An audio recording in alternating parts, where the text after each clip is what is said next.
कभी गौर किया है कि हाथ में जो फोन है या घर में जो सामान है उस पे अक्सर मेड इन चाइना क्यों लिखा होता है? आखिर ये चीन दुनिया की फैक्ट्री बना तो बना कैसे? और जो हम हमेशा सुनते हैं कि भारत इस रेस में सिर्फ भ्रष्टाचार की वजह से पीछे रह गया, क्या ये बात पूरी तरह सच है? तो चलिए आज इन सारे सवालों के जवाब ढूंढते हैं और इस पूरी कहानी को ना परत दर परत खोलकर देखते हैं। तो सबसे पहले इसी सवाल को पकड़ते हैं। आखिर चीन ने ऐसा क्या कर दिया कि देखते देखते वो दुनिया का सबसे बड़ा कारखाना बन बैठा? देखिए, ये कोई रातों रात हुआ चमत्कार तो था नहीं। इसके पीछे एक बहुत ही सोची समझी एक जबरदस्त रणनीति थी। और हाँ, अब आते हैं उस दूसरे सवाल पर, वो सवाल जो भारत में लगभग हर चर्चा में उठता है। जब भी चीन से तुलना होती है ना, तो एक शब्द हमेशा सुनने को मिलता है, भ्रष्टाचार। तो क्या वाकई में यही वो अकेली वजह थी जिसने हमें इतना पीछे कर दिया, या कहानी कुछ और है और हम कुछ जरूरी बातें मिस कर रहे हैं? तो फिर चलिए सबसे पहले चीन के उस मास्टर प्लान को ही डिकोड करते हैं। आखिर उनकी सक्सेस स्टोरी में ऐसा क्या था जो बाकी देश और खासतौर पर भारत कॉपी नहीं कर पाया? देखिए, सबसे बड़ा फर्क जो था वो था टाइमिंग का। चीन ने 1978 में ही अपनी इकोनॉमी को दुनिया के लिए खोल दिया और हमने यही काम 1991 में किया। मतलब जरा सोचिए, रेस शुरू होने से पहले ही चीन को पूरे 13 साल की 13 इयर्स की हेड स्टार्ट मिल चुकी थी। ये कोई छोटा मोटा गैप नहीं था। लेकिन बात सिर्फ जल्दी शुरू करने की नहीं थी। चीन के कामयाबी के पीछे ना 4 बहुत मजबूत पिलर्स थे। पहला, उन्होंने बहुत ही अग्रेसिव रिफॉर्म्स किए। दूसरा, उनके पास एक डिसिप्लिन्ड और सस्ती वर्कफोर्स थी। तीसरा, उन्होंने इंफ्रास्ट्रक्चर मतलब सड़कें, पोर्ट्स, इन सब पर पानी की तरह पैसा बहाया। और चौथा, और ये बहुत जरूरी है, वहां सरकारी फैसले होते थे एकदम रॉकेट स्पीड से, कोई फाइलें नहीं अटकती थी। और जाहिर है, जब माहौल ऐसा हो तो क्या होता है, दुनिया की बड़ी बड़ी कंपनियां एप्पल, डेल, सोनी सब के सब चुंबक की तरह चीन की तरफ खिंचे चले आए। क्यों? क्योंकि उन्हें वहां मिले स्पेशल इकोनॉमिक जोन, मतलब टैक्स में जबरदस्त छूट, आसान नियम कानून, लॉजिस्टिक्स आसान, सरकार से पूरा सपोर्ट और लेबर सस्ता और भरपूर। मतलब सरकार ने उनके लिए एक तरह से रेड कारपेट बिछा दिया था। ये किसी भी कंपनी के लिए एक ड्रीम सिचुएशन थी। तो ये तो हुई चीन की कहानी। चलिए अब कहानी का रुख भारत की तरफ मोड़ते हैं। हमारे रास्ते में वो कौन सी रुकावटें थीं जो चीन को नहीं झेलनी पड़ी? और यहीं पर जमीन आसमान का फर्क साफ दिखता है, काम करने के तरीके में। एक तरफ था चीन, जहां फैसले होते थे फटाफट, कोई रुकावट नहीं।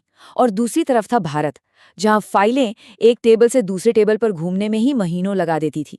हर छोटी चीज के लिए ढेर सारा पेपर वर्क, और फिर एनवायरमेंट क्लियरेंस, कोर्ट केस, इन सब में तो सालों निकल जाते थे। और प्रॉब्लम सिर्फ ये ब्यूरोक्रेसी ही नहीं थी। सोच कर देखिए, कोई कंपनी भारत में फैक्ट्री लगाने आई है, लेकिन यहाँ तो बिजली ही चली जाती है, सड़कें टूटी फूटी हैं, ऊपर से पॉलिटिकल स्टेबिलिटी की कमी, हर 5 साल में सरकार बदलती है और साथ में नीतियां भी। फैक्ट्री के लिए जमीन लेना तो अपने आप में एक महाभारत लड़ने जैसा था। और तो और हमारे यहाँ लेबर कानून इतने सख्त थे और वर्कफोर्स में प्रैक्टिकल स्किल्स की भी कमी थी। तो इन सारी चुनौतियों के बीच अब आते हैं उस मुद्दे पर जिसका जिक्र सबसे ज्यादा होता है, भ्रष्टाचार। याद है, हमने शुरू में यही सवाल उठाया था। तो चलिए अब देखते हैं कि इस पूरी तस्वीर में करप्शन का रोल आखिर था कितना और कहां पर। तो सवाल ये है कि क्या भ्रष्टाचार ही असली विलन है? क्या अगर करप्शन नहीं होता तो आज भारत दुनिया की फैक्ट्री होता? देखिए, जवाब है नहीं।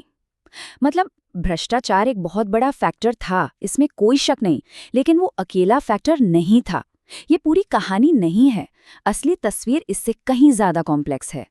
इस बात में कोई दो राय नहीं है कि करप्शन ने सिस्टम को दीमक की तरह खाया। फैक्ट्री लगानी है, रिश्वत दो। लाइसेंस चाहिए, महीनों सालों इंतजार करो। कॉन्ट्रैक्ट्स काबिलियत पर नहीं बल्कि जुगाड़ पर मिलते थे। अब ऐसे माहौल में कौन सा इन्वेस्टर पैसा लगाना चाहेगा? बिल्कुल सही बात है, लेकिन जैसा हमने अभी देखा, ये प्रॉब्लम का सिर्फ एक हिस्सा था, पूरी जड़ नहीं। लेकिन ये सब पुरानी बातें हैं, कहानी यहाँ खत्म नहीं होती। पिछले कुछ सालों में भारत ने इस रेस में वापसी करने के लिए अपनी पूरी ताकत लगा दी है। आज मेक इन इंडिया की बात हो रही है, सरकार बड़े बड़े स्पेशल इकोनॉमिक जोन बना रही है, खासतौर पर इलेक्ट्रॉनिक्स मैन्युफैक्चरिंग पर फोकस है। और नतीजा भी सामने है। जब एप्पल जैसी कंपनी भारत में आईफोन बनाने का फैसला करती है ना, तो ये पूरी दुनिया के लिए एक बहुत बड़ा सिग्नल होता है। और अगर इस प्रोग्रेस का कोई सबूत चाहिए तो ये नंबर देखिए। आज भारत दुनिया का दूसरा, जी हाँ, दूसरा सबसे बड़ा मोबाइल फोन प्रोड्यूसर है। ये कोई छोटी बात नहीं है, ये एक बहुत बहुत बड़ी अचीवमेंट है। तो इस पूरी बातचीत का निचोड़ क्या है? असली वजह क्या थी? क्या हम किसी एक चीज को विलन बना सकते हैं? नहीं, जवाब अब तक साफ हो चुका है। असली वजह कोई एक चीज नहीं थी, बल्कि कई सारी वजहों का एक कॉम्बिनेशन था।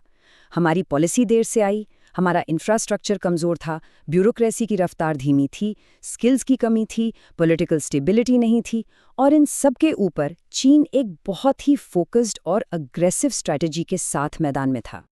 हाँ, आज भारत तेजी से आगे बढ़ रहा है, इसमें कोई शक नहीं, लेकिन ये भी सच है कि हमारे सामने वाले को लगभग 25 साल की बढ़त मिली हुई है। तो सबसे बड़ा सवाल यही है, क्या भारत इस बहुत बड़े गैप को भर पाएगा? क्या ग्लोबल मैन्युफैक्चरिंग का अगला चैप्टर भारत लिखेगा? खैर, इस सवाल का जवाब तो आने वाला वक्त ही देगा, और ये जवाब भारत के हर अगले कदम से लिखा जाएगा। देखना यह है कि वो कहानी कैसी होती है।